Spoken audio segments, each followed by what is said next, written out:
Hi, I'm David. Let's look at this problem.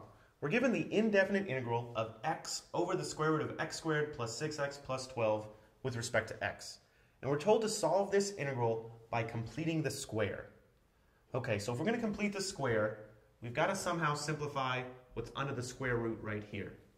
Apparently, I should be able to write this as x plus something quantity squared plus some constant.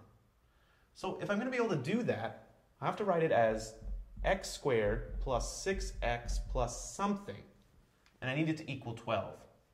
Well, if it's going to be a perfect square, the coefficient of the x squared is 1, so I should cut the 6x in half, and I cut the coefficient of 6 in half and I get 3, and then square it, I get 9.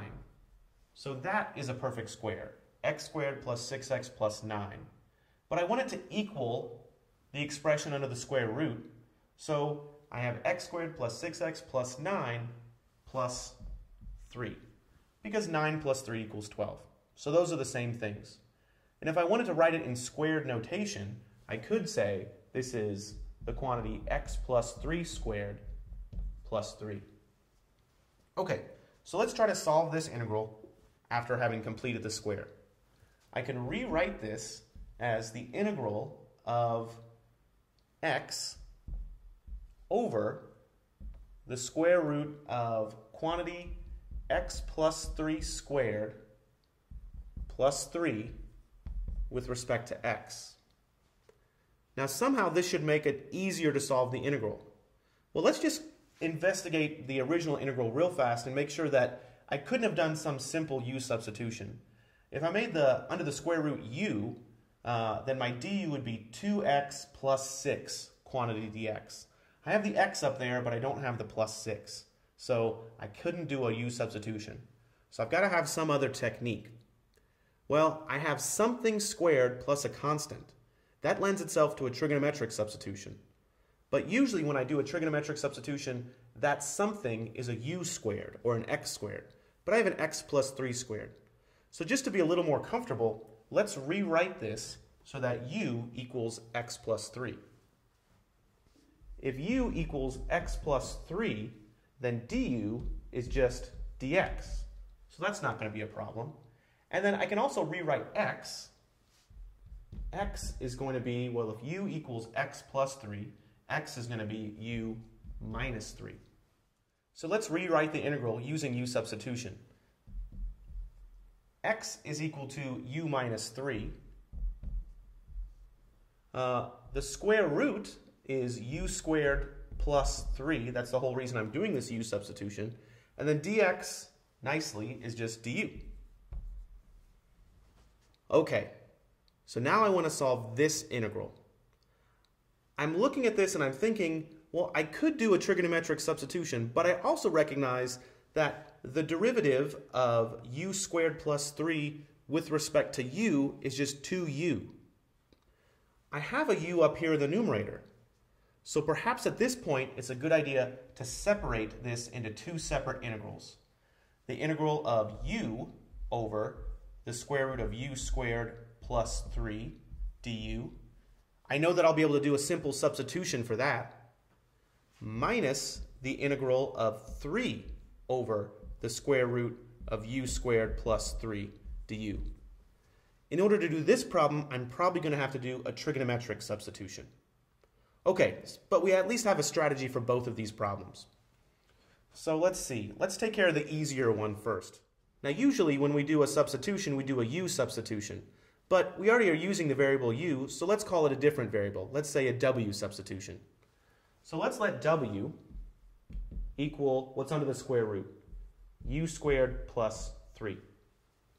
Then dw, the derivative of this with respect to w, would be 2u du. Well, I can manage that just fine by putting a 2 in the numerator and also a 2 in the denominator. Now this 2u du will be the same as my dw.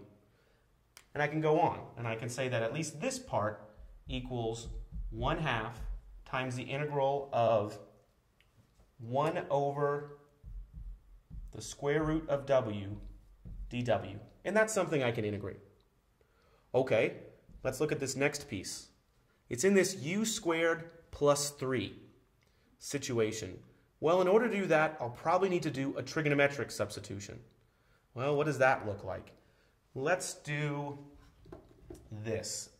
If it's a u squared plus 3, I'm going to have to use tangent.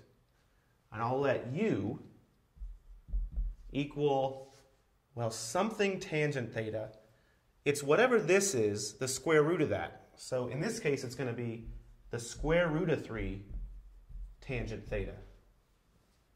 And then du, in this case, is going to be equal to the square root of 3 times secant squared theta d theta.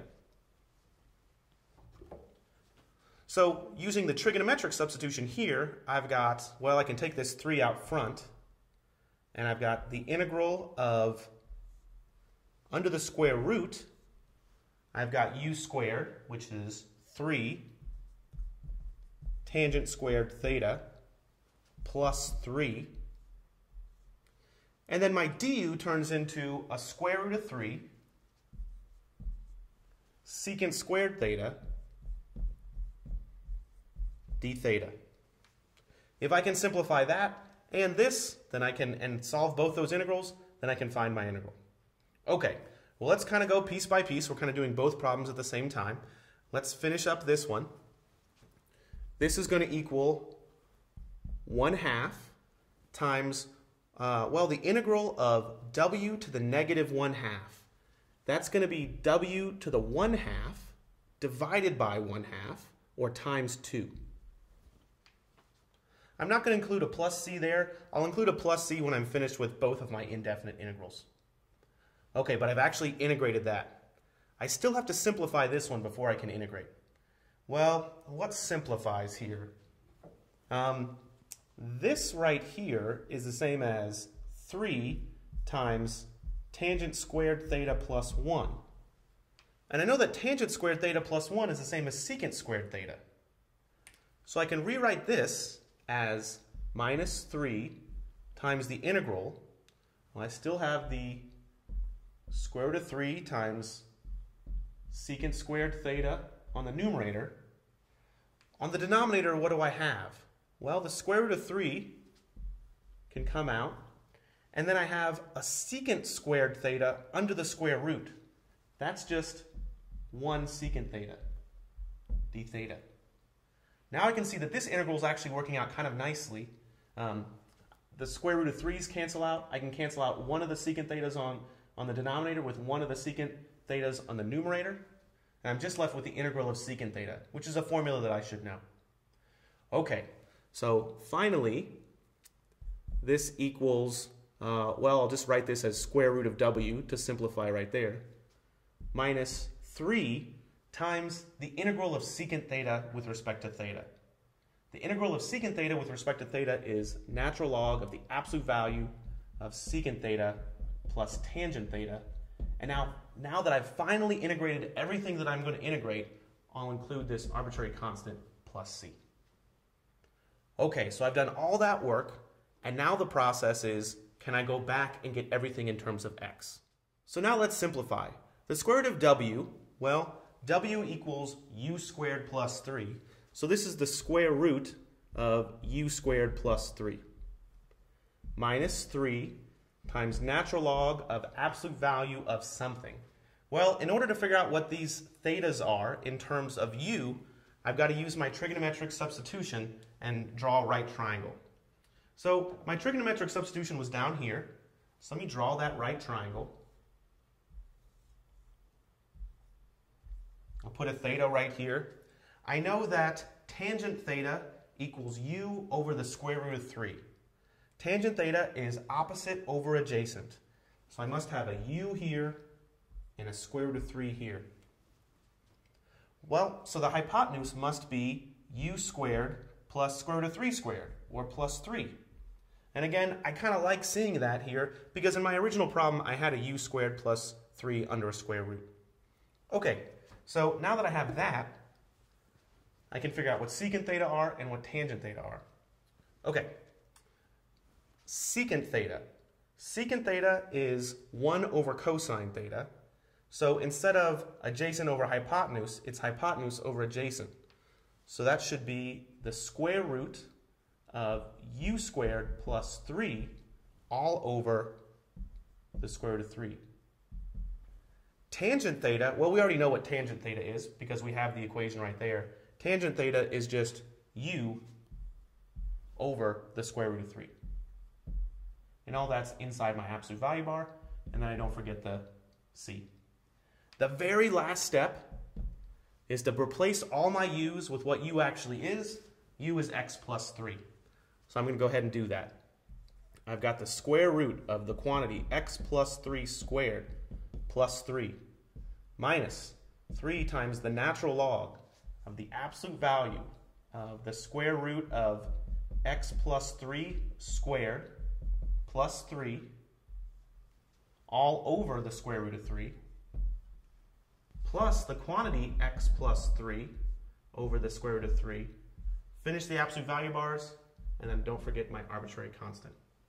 So after all this work of completing the square, splitting up my integral into two different pieces, doing another substitution, and then a trigonometric substitution, and then kind of reworking to get everything in terms of u and then in terms of x, my final answer is this right here. Thanks for watching.